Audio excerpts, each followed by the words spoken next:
Hola queridos amigos, qué bueno poder estar junto a ustedes de nuevo, compartiendo la palabra, lo que me ha tocado hacer hoy día. Y el mensaje que les traigo lo he titulado La tarea de llevar las buenas noticias. Y creo que es importante empezar recordando lo que hablaba Jorge la semana pasada. ¿Se acuerdan? Sí, predicar la palabra y la importancia de predicar la palabra. Y cómo él hablaba de Pablo y cómo Pablo daba estos consejos a su discípulo Timoteo, consejos importantes y solemnes que trataban de 5 aspectos fundamentales. ¿Se acuerdan? Exacto. Mantenerse preparado. ¿Para qué? Para predicar la palabra en todo tiempo. Corregir y reprender si es necesario. Animar con paciencia y predicar las buenas enseñanzas. Bueno, siguiendo la temática de evangelización, porque estamos haciendo un ciclo, ¿no es cierto?, de enseñanzas en torno a este tema, hoy estaremos viendo 3 actitudes que caracterizaban a Pablo en su tarea de llevar las buenas noticias. Y con estas características me refiero específicamente a su actitud de humildad, de su actitud de confianza en el Señor y de agradecimiento. Y para eso he seleccionado el versículo de Hechos 20:24. Pero antes de pasar al versículo y leerlo, quiero que oremos. Cerremos nuestros ojitos e inclinemos nuestros rostros. Señor Padre amado, te damos gracias porque hoy podemos, a pesar de la distancia, utilizar la tecnología para comunicarnos, para poder seguir aprendiendo más de tu palabra.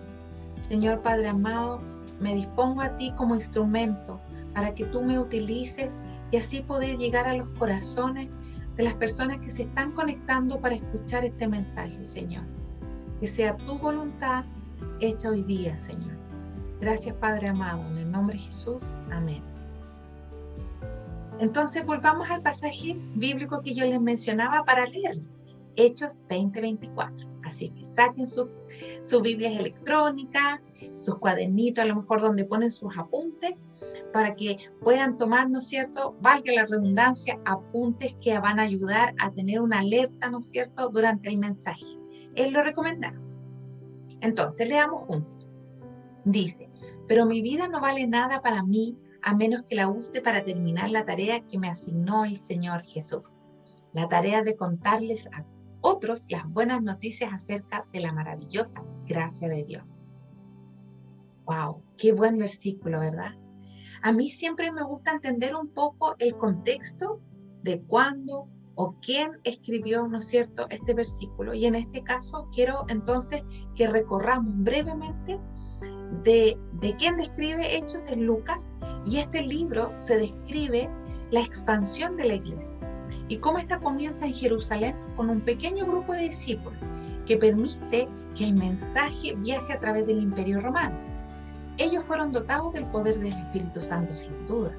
Este valiente grupo predicó, enseñó, sanó y demostró amor en distintos lugares, en sinagogas, en escuelas, en hogares, en mercados, en salas de juicio, donde sea que Dios los envió, ahí fueron, hicieron su labor.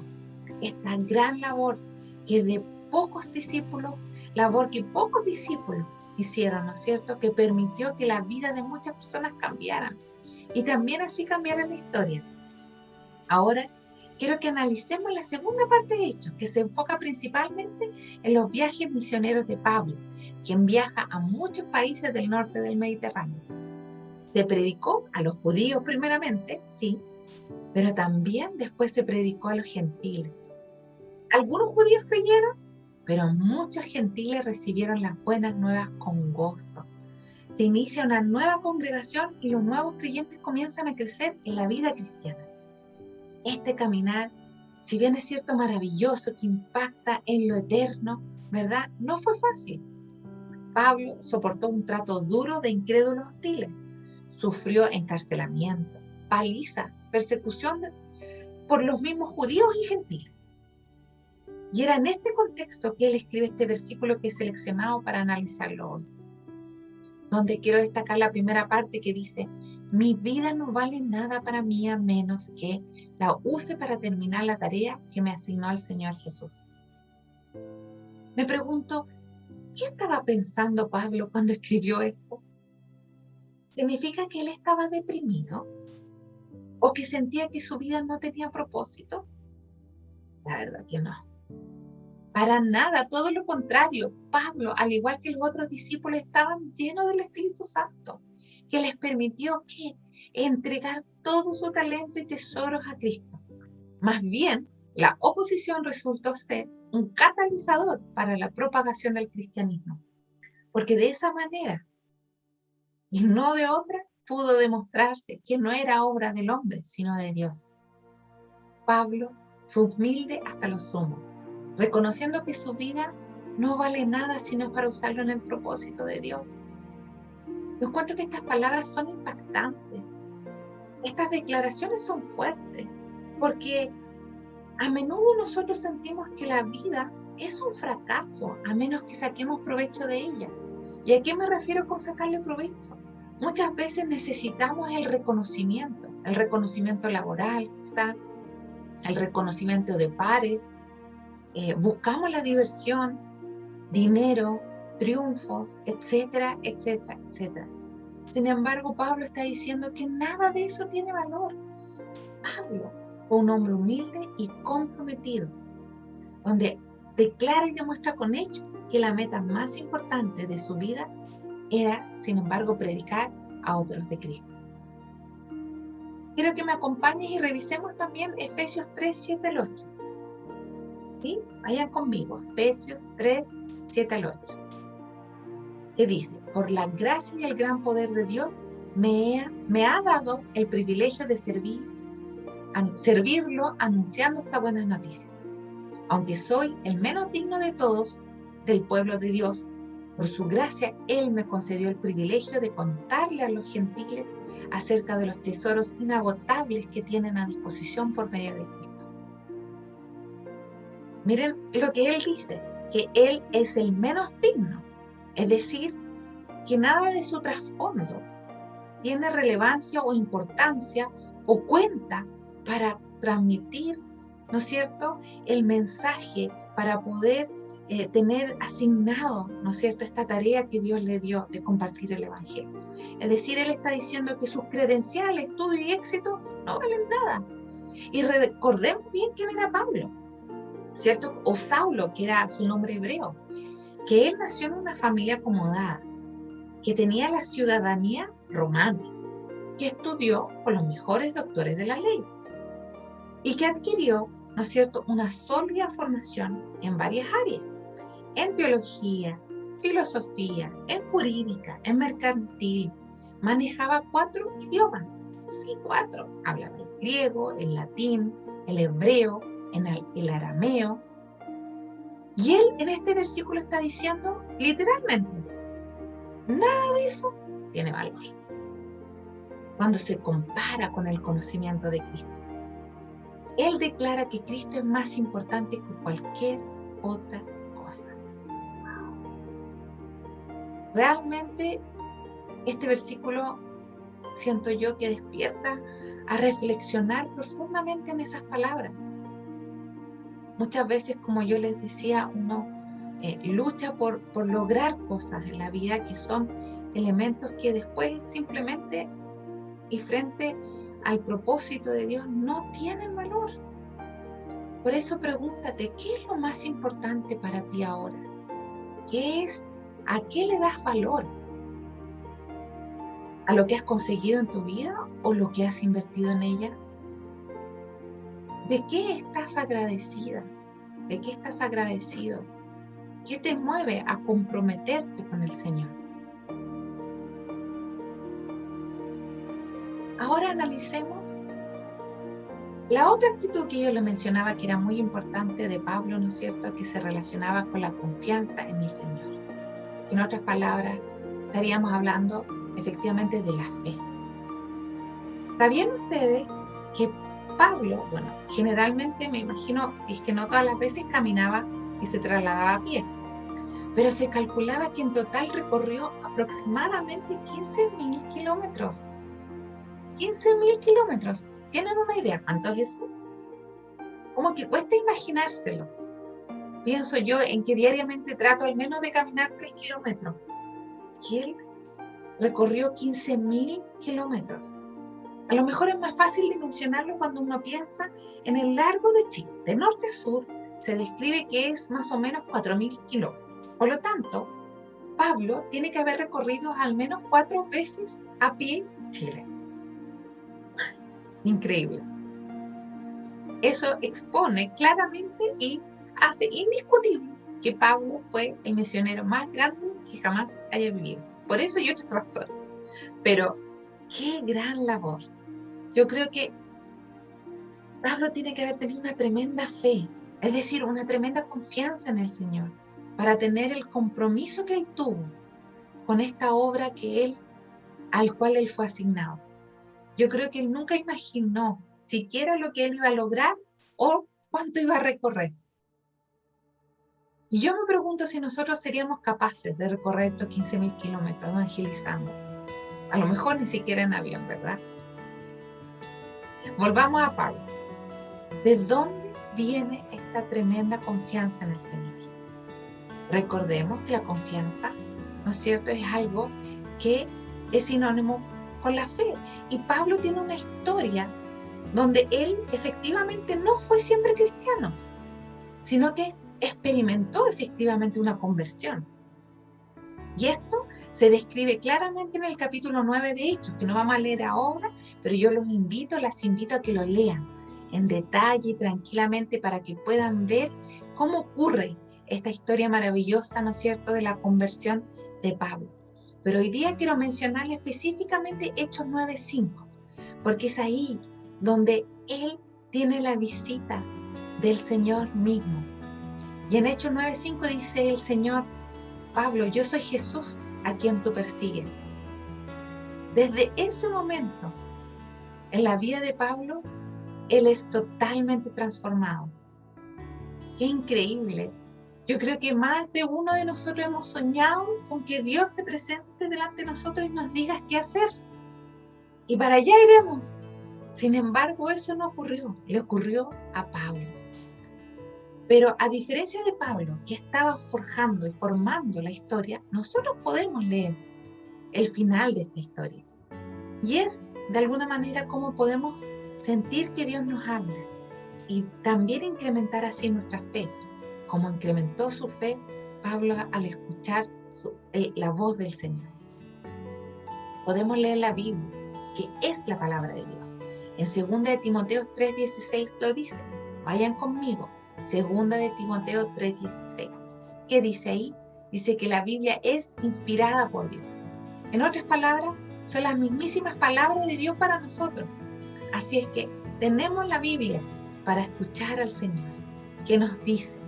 Y como Pablo, y su increíble confianza en el Señor, podemos nosotros también incrementar nuestra fe. Y quizás cuántos kilómetros seríamos capaces de recorrer para compartir la palabra de Dios, si cada vez nuestra fe se incrementa aún más. La fe, sin duda, se incrementa al exponerse a la palabra de Dios.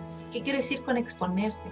Al poder escuchar la palabra de Dios, al asistir a la iglesia, al congregarse, al estudiar la palabra, aprender unos de otros junto con otros cristianos. Yo creo que escuchar testimonios también incrementa nuestra fe y ver cómo Dios ha hecho milagros en la vida de otros. Y sobre todo, una forma de incrementar nuestra fe, para mí sin duda es buscar tener una relación íntima con Dios diariamente, donde en oración y meditación de la palabra podemos sentir que esas palabras en la Biblia se vuelven vivas y vida también, ¿no es cierto? Y como dice Hebreos 4:12-13, Hebreos 4:12-13, porque la palabra de Dios es viva y eficaz, y más cortante que toda espada de 2 filos, y que penetra hasta partir el alma y el espíritu, las coyunturas y los tuétanos, y discierne los pensamientos y las intenciones del corazón. ¡Wow! Estamos hablando de una relación íntima. Se describe una relación íntima en este versículo, porque el Señor puede discernir y penetrar en tu alma y en tu espíritu. Si le dejamos que Él pueda escudriñar, Él puede incluso reparar y sanar nuestras heridas. Porque no olvidemos que es un Dios justo, un Dios bueno, amoroso y lleno de gracia. Y en Él podemos confiar sin duda. Podemos abrir nuestro corazón con alguien como Él. ¿Quién más que Él, que es preparado, que es preocupado por nosotros? Y es importante tener una relación con Dios, porque esto nos va a permitir incrementar nuestra fe, que crezca nuestra confianza en el Señor, porque le conocemos y Él nos conoce, y así poder enfrentar los desafíos que tenemos en la vida. Y esto nos lleva a la tercera actitud, que es de agradecimiento. Analicemos eso de Pablo. Primero veamos entonces, y siempre me gusta verlo cuando hablamos de un concepto propiamente tal, ¿qué significa el agradecimiento? El agradecimiento viene de la gratitud, que es un sentimiento, una emoción o actitud de reconocimiento de un beneficio que se ha recibido o se va a recibir. Entonces, cuando uno vive expresando gratitud, vamos a ver si están de acuerdo conmigo, uno es capaz de valorar todo lo que tiene en su alrededor, como la naturaleza, la salud, las personas que tengo a mi alrededor o las experiencias, por pequeñas que sean. Uno puede darle un valor a todo lo que hay a su alrededor. Quienes expresan gratitud viven con atención plena en aquellos detalles del día a día que a muchas otras personas se lo pasan como desapercibidos. Escuchen aquí, diferentes investigaciones han demostrado que las personas que expresan gratitud también tienen una salud física y mental mejor, así como una mejor resistencia emocional. Así que a practicar el agradecimiento, el tener una actitud de gratitud. Veamos entonces de nuevo lo que dice Pablo, porque él definitivamente estaba agradecido. Y para eso quiero llevarlos a que vayan conmigo a 1 Timoteo 1:2, ¿ya? Donde podemos leer juntos lo que dice. Y dice lo siguiente. Pablo dice: le doy gracias a Cristo Jesús nuestro Señor, quien me ha dado fuerzas para llevar a cabo su obra. Él me consideró digno de confianza y me designó para servirlo. A pesar de que yo antes blasfemaba el nombre de Cristo, en mi insolencia yo perseguía a su pueblo, pero Dios tuvo misericordia de mí, porque lo que hacía yo por ignorancia y porque era un incrédulo. Oh, qué tan generoso y lleno de gracia fue el Señor, signo de exclamación. Me llenó de la fe y del amor que proviene de Cristo Jesús. Por eso Pablo está agradecido. ¿Qué piensan ustedes? ¿Se entiende la razón por la cual él está agradecido? ¿Están de acuerdo? ¿Por qué están agradecidos ustedes? Yo creo que es muy importante analizar que esa gratitud que tiene Pablo, a lo mejor uno logra entenderla cuando uno mismo ha sentido un sentimiento de gratitud hacia algo, incluso hacia el Señor. No puedo dejar de pensar esos retiros que yo iba con las mujeres, ¿no es cierto?, donde se escuchaban tantos testimonios maravillosos, donde las mujeres hablaban de cómo el Señor las había sacado de estos problemas que ellas tenían, que muchas veces se relacionaban con cosas que hoy día sabemos que son casi imposibles de salir de ellas, como la drogadicción o incluso prostitución, o situaciones donde ellas reconocían que no habían sido buenas personas y que habían hecho mucho daño a los seres incluso queridos. Sin embargo, Dios las perdonó y confió en ellas para su obra. Mi pregunta es que cuando uno tiene dificultades, barreras, impedimentos importantes como las que acabo de describir, es más fácil ser agradecido porque se ha perdonado mucho. Pero mi pregunta es, ¿qué pasa con aquellas personas que sienten que su entorno es bueno y que ellos son buenos y que en realidad no han hecho nada malo? ¿Serán personas agradecidas de Dios, de lo que Él hizo por nosotros? Bueno, y la verdad, con eso no puedo dejar de pensar efectivamente una ilustración que se habla en la palabra. Quiero que me acompañen para entender mejor lo que trato de explicar, que tiene que ver con algo que se escribió en Lucas 7. Y quiero que leamos el versículo del 36 al 50. Mientras ustedes lo buscan, ¿no es cierto? Que es justamente para mí un buen ejemplo de explicar eso de cuán grande puede ser nuestra gratitud hacia el Señor cuando realmente entendemos lo que Él hizo por nosotros. Y cuando no entendemos, no tenemos esa gratitud, así como el fariseo, ¿no es cierto?, que rogó a Jesús que comiese con él. Yo creo que no fue una solicitud que él hizo para honrar a Jesús o para agradecerle. Yo creo que más bien fue una invitación que él le dio para a lo mejor jactarse o demostrar, ¿no es cierto?, lo bueno que él era. Entonces, ¿ya buscaron bien? Sí, leamos juntos entonces. Dice en el 36. Uno de los fariseos rogó a Jesús que comiese con él. Y habiendo entrado en casa del fariseo, se sentó a la mesa. Entonces una mujer de la ciudad, que era pecadora, al saber que Jesús estaba a la mesa en casa del fariseo, trajo un frasco de alabastro con perfume. Y estando detrás de él a sus pies, llorando, comenzó a regar con lágrimas sus pies. Y los enjuagaba con sus cabellos, y besaba sus pies, y los ungía con el perfume. Cuando vio esto el fariseo que le había convidado, dijo para sí, es decir, no lo dijo en voz alta, lo dijo como pensando, por Jesús, si fuera profeta, sabría qué tipo de mujer lo está tocando. Es una pecadora, y con signo de exclamación. Entonces Jesús respondió a los pensamientos del fariseo, porque era Jesús. Él ya sabía lo que Simón, ¿no es cierto?, estaba pensando y le dijo, hey Simón, tengo algo que decirte. Adelante, maestro, respondió Simón. Entonces Jesús le contó lo siguiente, una historia. Un hombre prestó dinero a dos personas, 500 piezas de plata a una y 50 piezas a la otra. Sin embargo, ninguno de los dos pudo devolver el dinero. Así que el hombre perdonó amablemente a ambas y les canceló la deuda. ¿Quién crees que lo amó más? ¿Quién crees tú que lo amó más? Efectivamente, como dijo Simón, supongo que la persona a quien le perdonó la deuda más grande. Correcto, dijo Jesús. Luego se volvió a la mujer y le dijo a Simón, mira esta mujer que está arrodillada aquí.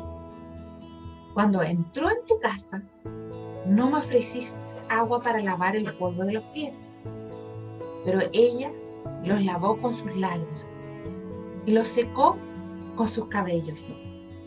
Tú no me saludaste con un beso, pero ella, desde el momento que entré, no ha dejado de besarme los pies. Tú no tuviste la cortesía de ungir mi cabeza con aceite de oliva, pero ella ha ungido mis pies con un perfume exquisito. Te digo que sus pecados, que son muchos, han sido perdonados.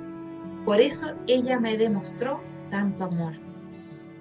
Pero una persona a quien se le perdona poco, demuestra poco amor. Entonces Jesús le dijo a la mujer, tus pecados son perdonados.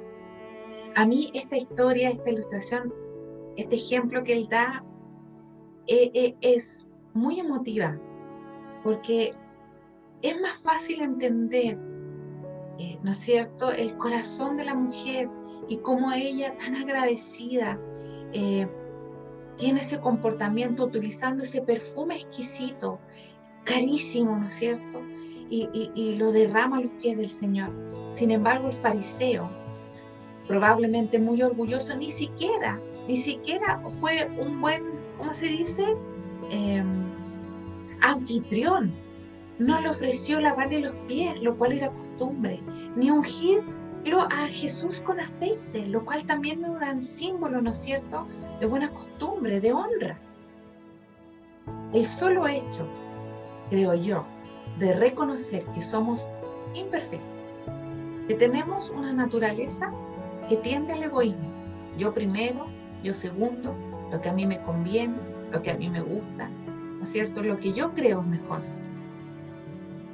Y que también muchas veces somos malagradecidos, porque nos quejamos, a pesar de que tenemos mucho, nos quejamos. Si nos falta quejarse por una cosa, nos quejamos por otra.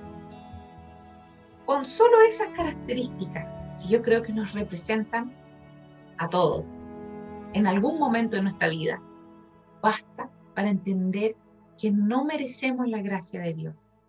Porque nada que no sea perfecto puede estar en su presencia. Dios santo. Por lo tanto, nuestra naturaleza pecaminosa nos separa de Dios por siempre. Sin embargo, Dios mandó a su Hijo Jesús encarnado a morir en la cruz por nosotros. ¿Para qué? Para poder estar con Él. Él pagó el precio por nuestros pecados. ¿No es eso algo por lo que debemos estar tremendamente agradecidos? Como muestra Pablo, su agradecimiento tal cual es como somos invitados nosotros a mostrar nuestro agradecimiento. Él predicó el Evangelio recorriendo miles de kilómetros, venciendo todos los obstáculos en agradecimiento a Dios. Y además, no solo eso, él además animaba a otros a hacerlo. Vayan conmigo a Primera de Tesalonicenses 2:13. Primera de Tesalonicenses 2:13. Vamos a leer. Dice: así que no dejamos de dar gracias a Dios, porque al oír ustedes la palabra de Dios que les predicamos, la aceptaron como palabra, no como palabra humana, sino como lo que realmente es, palabra de Dios, la cual actúa en ustedes los creyentes. Es más, quiero que vayamos un poco antes en Primera de Tesalonicenses al 1:2, que dice: siempre damos gracias a Dios por todos ustedes cuando los mencionamos en nuestras oraciones, dice Pablo. Pablo estaba totalmente agradecido por los tesalonicenses, por la manera que habían recibido este mensaje, el mensaje de Dios. No dejamos de dar gracias, dijo Pablo. Él estaba agradecido porque ellos habían escuchado el mensaje que él les había traído. Y quiero analizar este agradecimiento en particular que se expresa en estos versículos de Primera Tesalonicenses. Porque Pablo está agradecido, ¿verdad? Porque pudo predicarles. Pero no solo eso. Porque ellos escucharon. Y no solo eso. Luego lo recibieron. Voy a volver a repetir. Es decir, ellos no solo escucharon, no solo oyeron, no solo estuvieron atentos al mensaje, sino que ¿qué hicieron? Recibieron este mensaje, lo aceptaron, lo hicieron parte de ellos, lo cual permite que ellos puedan obedecer la palabra de Dios y mostrar en comportamiento que son hijos de Dios. Porque una cosa es oír y otra cosa es aceptar el mensaje. Ustedes lo pueden visualizar claramente, creo yo, en un ejemplo cuando nosotros le hablamos a nuestros hijos o cualquier persona que le queremos dar, ¿no es cierto?, un mensaje, una enseñanza. Ese otro puede escucharnos, pero eso no significa que adopte lo que nosotros le estamos dando o que obedezca lo que nosotros le estamos aconsejando. Una cosa es oír y la otra es escuchar y obedecer. Bueno, por lo tanto, yo siento que este es un llamado directo hacia nosotros para preguntarnos, ¿estamos recibiendo el mensaje de Dios como lo recibieron en Tesalonicenses? ¿Como ellos lo recibieron? ¿Lo estamos recibiendo nosotros? ¿Lo estamos haciendo el mensaje de Dios parte de nuestras vidas? Y si lo estamos haciendo, ¿de qué manera estamos demostrando que entendemos y estamos agradecidos? Bueno, para concluir, por lo tanto, hemos podido revisar estas tres actitudes que son destacables en Pablo, ¿verdad? Y creo que como sus hijos podemos mostrar agradecimiento por su sacrificio, el sacrificio que hizo Jesús de la cruz por nosotros, y buscar comprometernos con Él. Y cuando digo comprometernos, podemos a veces preguntarnos, ¿y qué se refiere con compromiso? ¿Se refiere a caminar 15.000 kilómetros como lo hizo Pablo? No necesariamente. Pero yo creo que Dios nos dio y nos puso en este mundo con un propósito. Un propósito de ser luz y sal en este mundo, como cristianos. Podemos también incluso preguntarnos, ¿y qué significa eso, ser luz y sal?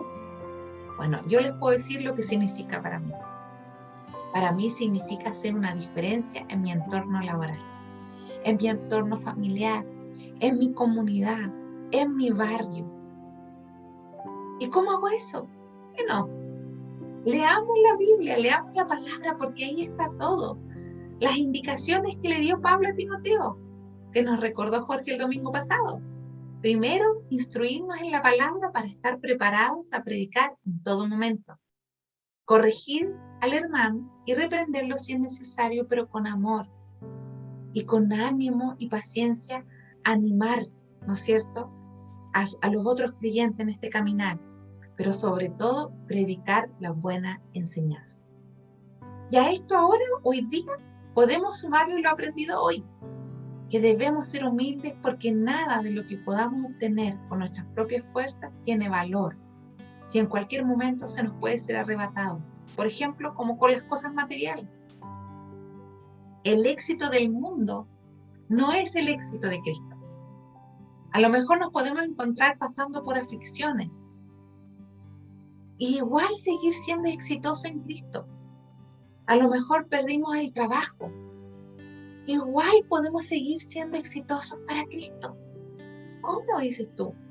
Bueno, a través de compartir la palabra de Dios a otros, hablarles del amor de Cristo y ser compasivos con los más necesitados, como lo hizo Pablo y como primeramente lo demostró Jesús. Pablo, en la carta de Filipenses, mostró agradecimiento y entregó ánimo para fortalecer la fe de los creyentes. Pablo enfrentó desde la extrema pobreza hasta la abundante riqueza y aún así escribió esta carta. ¿Desde dónde? Efectivamente, desde la cárcel.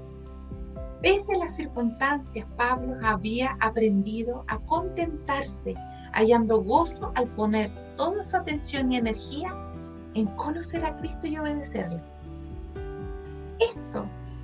Justamente esto, es lo que podemos nosotros también compartir con otros que están sufriendo y que están pasando por aflicción, porque el verdadero gozo proviene de Cristo. Son las relaciones personales las que cuentan, el amor que le damos a nuestros hijos, a nuestros familiares, a nuestros amigos, incluso a aquel desconocido. Dios nos anima a mostrar de ese amor y que nos identifiquemos como cristianos por el amor. Y eso lo dice Él en su palabra, en Juan 13:35. ¿Recuerdan? En esto conocerán todos los que son mis discípulos, si se tienen amor los unos a los otros.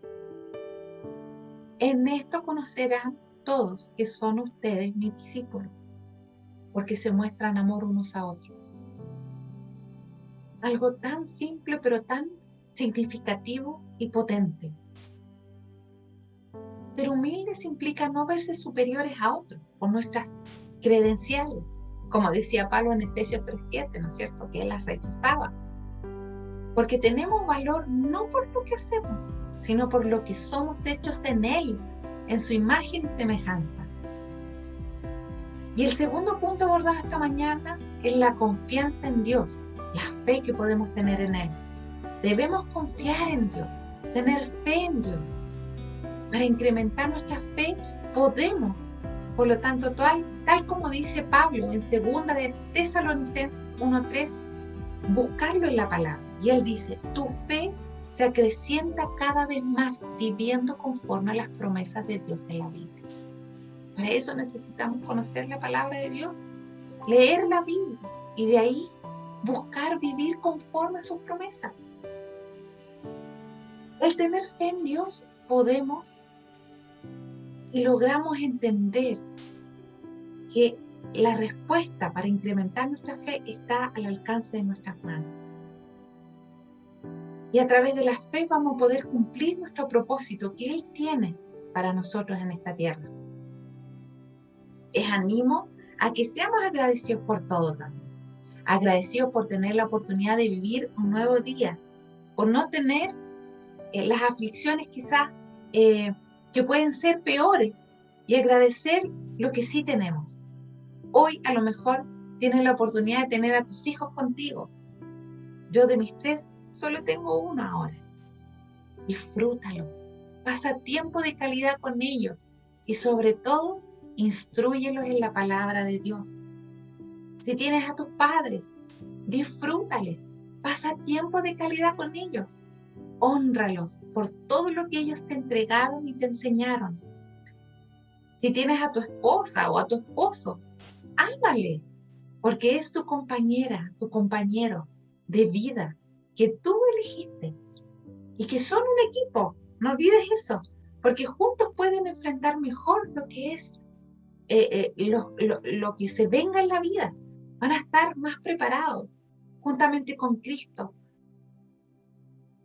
Por lo tanto, de todo lo que he dicho hasta ahora, ¿dónde está el evangelismo?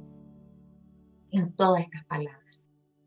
Está en el ánimo de invertir nuestro tiempo en lo que importa, en lo que perdura en el tiempo y tiene impacto eterno, en compartir la palabra de Dios porque nos transforma para bien. Somos una vez más invitados a no pensar en nosotros, a salir de nuestra zona de confort, a dejar atrás la vergüenza quizás que implica compartir el Evangelio y pensar en los que todavía no conocen a Cristo y no saben que tienen un regalo para cobrar, un regalo inmerecido, que es gratuito, la salvación por medio de Jesucristo y una vida eterna juntamente con Él. ¿Cómo no comunicar a otros que pueden tener una relación con Dios cuando sabemos que Dios, Él mismo, nos bendice diariamente, nos acompaña en nuestra vida diaria, en nuestra adversidad? Porque Él incluso puede transformar todo lo malo, pero todo lo malo. Cuando digo todo, es todo lo malo, lo peor, lo más feo, lo más horrendo que tú te puedes imaginar. Él puede tomarlo y de alguna manera increíble transformarlo para bien para nosotros. Y eso no lo digo yo, lo dice Romanos 8:28. Y dice, y sabemos que para los que aman a Dios, todas las cosas cooperan para bien. Esto es, para los que son llamados conforme a su propósito. Yo pudiera contarle tantos testimonios sobre personas que han vivido cosas horrendas. Y el Señor ha ocupado eso. Y hoy día son personas maravillosas y que trabajan en la expansión del reino y ayudando a través de lo vivido a otras personas a superarlo y a enfocarse en lo único que es relevante, que es Dios, caminar juntamente con Él, poner los ojos puestos en Él, caminar mirándolo a Él y el resto viene por añadidura. ¿No queremos acaso eso para todos? Que todo el que no sabe conozca que está el Señor ahí para nosotros. No sé cómo lo hacen las personas que no tienen a Dios en su vida para enfrentar todos los desafíos cotidianos. Debe ser por eso que a través de las noticias nos informamos que las personas están sufriendo tanto por distintas situaciones, que hay gran desesperación, desolación, problemas, ¿no es cierto?, de salud mental, angustia, etcétera y etcétera. El evangelizar es compartir esas buenas, ese mensaje que comparte Pablo, que demuestra con su testimonio que a través de la humildad, de la confianza en el Señor y a través del agradecimiento, Él es fortalecido para compartir la palabra de Dios a otros, a pesar de sus aflicciones. Poder usar la trayectoria que Pablo usó es un ejemplo de evangelismo potente, porque a través de eso podemos ayudar a transformar vidas y transformar vidas de una buena manera. Así que les animo esta mañana y espero que este mensaje al menos lo haya llevado a reflexionar en torno a esta vida de Pablo, ¿no es cierto? Y tratar de aplicar y verse a sí mismo, buscar en su interior, entender si nosotros estamos realmente recibiendo el mensaje que el Señor nos da. Saber si realmente estamos dispuestos, saber si realmente confiamos, preguntarnos, cuestionarnos, ¿hemos sido agradecidos? Bueno, queridos, los dejo entonces con este mensaje y les mando mucho cariño, mucho ánimo y quiero expresar la gratitud que tengo en mi corazón de tener la oportunidad de poder compartir la palabra, pero también recibir la palabra de tantos y muchos que comparten el mensaje del Señor a través de la tecnología en estos tiempos difíciles que la presencialidad no se permite. Sé que extrañamos estar juntos. Yo les extraño. Yo sé que ustedes también extrañan poder juntarse. Queremos, pero sigan ahí, amigos. Sigan ahí resistiendo. Que lo importante es utilizar esto como una oportunidad para seguir firmes aprendiendo de la palabra del Señor y compartiendo a otros. Eso. Que estén muy bien. Cuídense mucho. Chao.